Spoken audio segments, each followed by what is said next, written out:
আমার এই মাটির পলিথিন পাতানো রান্নাঘরটাকে আজকে ডিপ ক্লিন করে একটু অন্যরকমভাবে সাজিয়ে নেব। তার আগে সমস্ত কিছু সরিয়ে নেব। যেহেতু আজকে রবিবার, তাই জন্য সমস্ত কিছু ডিপ ক্লিন করব। এই কাজটা না আমি অনেকটাই ভালোবেসে করি। তবে কি বলতো, সবসময়ই কিন্তু আমি আমার কিচেনটাকে একটু পরিষ্কার পরিচ্ছন্ন রাখতেই ভালোবাসি। তাই জন্যই দেখবি সবসময় কিন্তু আমি একটু মোছামাছিটা বেশিই করে থাকি। আর এদিকে যেহেতু আমার রান্নাঘরটাও নতুন, সেহেতু কিন্তু ওই যে এখনও কিন্তু ঠিকভাবে গুছানো হয়ে ওঠেনি। এই যে প্রত্যেক দিন একটু একটু করে গুছিয়ে কিন্তু একটু পাল্টানোর চেষ্টা করছি। তোমরা তো জানো প্রত্যেক দিনই কম বেশি রান্নাঘরটাকে পরিষ্কার করে থাকি, কিন্তু তারপরেও সপ্তাহে একদিন আমি কিচেনটাকে ডিপ ক্লিন করার জন্য রাখি। তো কোন দিনটা বলো তো? এই যে রবিবার দিনটা শুধুমাত্র আমি আমার এই পলিথিন পাতানো জং ধরা টিনের রান্নাঘরটাকে পরিষ্কার করার জন্যই রেখেছি।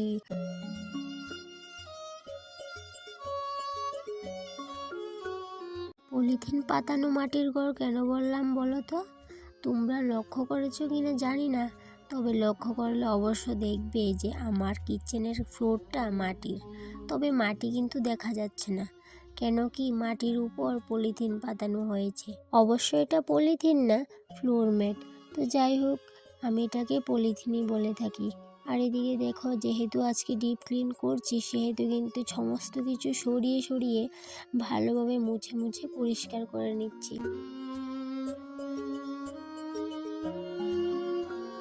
সপ্তাহের 7 দিনের মধ্যে আমি এই রবিবারটাকেই বেছে নিয়েছি ডিপ ক্লিন করার জন্য।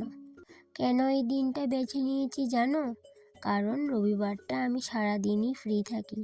টিউশনও থাকে না, তার মধ্যে ছেলের স্কুলও থাকে না, সমস্ত কিছুই বন্ধ থাকে। সেই জন্য এই দিনটাই বেছে নিয়েছি ডিপ ক্লিন করার জন্য। তো যেইগুলা ধোয়ার ছিল সেগুলো ধুয়ে নিয়েছিলাম, আর যেইগুলো মুছলেই চলতো সেগুলোকে মুছে পরিষ্কার করে নিয়েছি। তো যাই হোক, এদিকে টেবিলটাও কিন্তু ক্লিয়ার করে নিয়েছিলাম। তারপর টেবিলটাকে ভালো করে মুছলাম ঘষে ঘষে। তারপরে এই যে জায়গার জিনিস জায়গা মতো এনে রেখে দেবো আস্তে আস্তে। তো অন্যদিন যেই জায়গাতে জিনিসগুলো থাকতো, আজকে কিন্তু ঠিক তার উল্টোটা। আজকে এদিকের জিনিস ওইদিকে, ওই দিকের জিনিস ওইদিকে। তো একটু উলট পালট করেই রেখেছি, কারণ যে কয়দিন পর পর আমি রান্নাঘরটা ডিপ ক্লিনিং করি, আমি কিন্তু উলট পালট করে গুছাতেই বেশি পছন্দ করি। আর এইদিকে দেখো, ইন্ডাকশনটা রাখার জায়গা কিন্তু এখনও করে নিতে পারিনি। ওই সেই আগের মতোই বালতির উপরে রাখতে হয়েছে আমাকে। জানো বন্ধুরা, ভোর 5টায় ঘুম থেকে উঠেছিলাম। তারপর বাসি কাজকর্ম সেরে সোজা চলে আসলাম রান্নাঘরে। আর এই রান্নাঘরটা পরিষ্কার করতে আমার কিন্তু ঠিক 2 ঘন্টা সময় লেগেছে।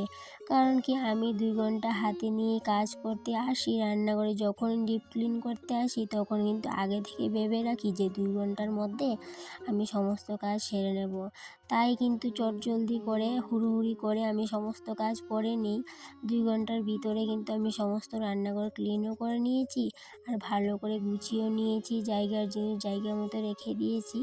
আর এবার আমি ঘরটা মুছে নিলেই কিন্তু সমস্ত কাজ কমপ্লিট। আর এদিকে দেখো, আগেই কিন্তু আমি যেই জিনিসপত্রগুলা সরিয়ে সরিয়ে মুছে নিয়েছিলাম, সেই জায়গাগুলো কিন্তু আর এখন মুছবো না, কারণ আগেই মুছে নিয়েছিলাম। আর এখন শুধু এই যে সামনের সাইডটাই মুছে নিচ্ছি। যেহেতু রান্নাঘরের কাজ কমপ্লিট হয়ে গেছে, আর অনেকটাই আগে ঘুম থেকে উঠেছি, টিফিনও খাওয়া হয়নি। তো সেই জন্য টিফিনটা খেয়ে সোজা চলে আসলাম এদিকটায়। এখন বাজে ঠিক 8টা।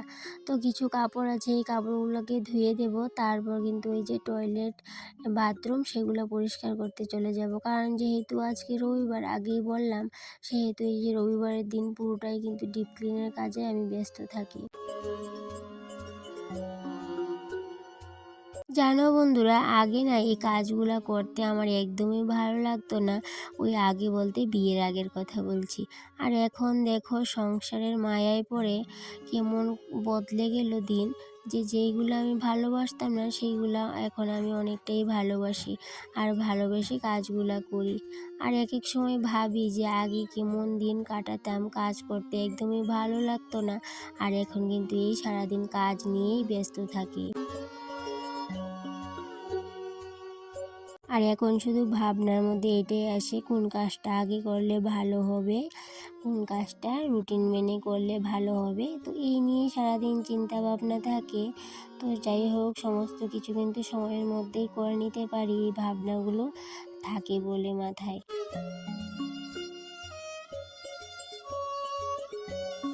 যেহেতু আজকে ডিপ ক্লিন করছি, সেহেতু যখন সমস্ত কাজ কমপ্লিট করে নেব, তখন কিন্তু আর খিদেটা ধরে রাখতে পারবো না, অনেক খিদে লেগে যাবে। তো আজকেও কিন্তু ঠিক এমনটাই হয়েছিল, যখন সমস্ত কাজ কমপ্লিট করে নিয়েছিলাম, স্নান টান করে ঘরে গেলাম, তখন এমন খিদে লেগেছে কি বলবো তোমাদের। তখন কিন্তু এই যে আমার জন্য কেউ আর খাবারটা রেডি করে রাখেনি, আর নিজেই কিন্তু খাবারটা রেডি করে তারপর খেতে হয়েছে। তো যাই হোক, খিদে পেলেও কোনো কিছু করার নেই, যেহেতু একা হাতে সমস্ত সংসারটা সামলাই, একা হাতে সমস্ত কিছু করতে হয়, যেহেতু শাশুড়ি নেই, কেউই নেই ঘরে, শ্বশুর শাশুড়ি কেউই নেই। তো সেহেতু একা হাতে সমস্ত কিছু সামলাই, সেহেতু কিন্তু এই যে খাবারের দায়িত্বটাও কিন্তু আমার। কাজ করলেও আমাকেই রেডি করতে হবে খাবার, কাজ না করলেও আমাকেই রেডি করতে হবে। তো যাই হোক, এটা নিয়ে আর বেশি মাথা ঘামানোর দরকার নেই, কারণ আমারই করতে হবে, কাকেই বলবো আর কী এবার বলবো। তো যাই হোক, এদিকে দেখো, যেহেতু আজকে রবিবার, সেহেতু কিন্তু রুটিনের মধ্যে আমার আরেকটা ডিউটিও আছে, এই যে টয়লেট বাথরুমের দরজাগুলো সুন্দর করে মুছে, তারপরে এদিকে সিঁড়িগুলা টাইলসগুলো খুব সুন্দর করে মুছে পরিষ্কার করতে হয়। তারপরে এদিকে মাকড়ের ঝুল ছিল কিছু, সেগুলোও পরিষ্কার করে নিয়েছিলাম আগে, আর এইগুলো কিন্তু প্রত্যেক রবিবারে আমি করে থাকি। আর টয়লেট বাথরুম ডিপ ক্লিন করেছিল গতকালকে হাজব্যান্ড, তো সেহেতু আর সেই কাজগুলো আমাকে করতে লাগবে না। তো আমার ডিউটি শুধুমাত্র এই যে বাইরের জায়গাটাই পরিষ্কার করার। তো প্রত্যেক রবিবারে আমি বাইরের জায়গাটা পরিষ্কার করে নিই। তো যাই হোক, সারাদিন কাজকর্মের পর যে স্নান করে যখনই ঘরে আসলাম, অনেকটাই খিদে পেয়েছিল, তাই জন্য সঙ্গে সঙ্গে সিদ্ধ ভাতটা বসিয়ে নিলাম।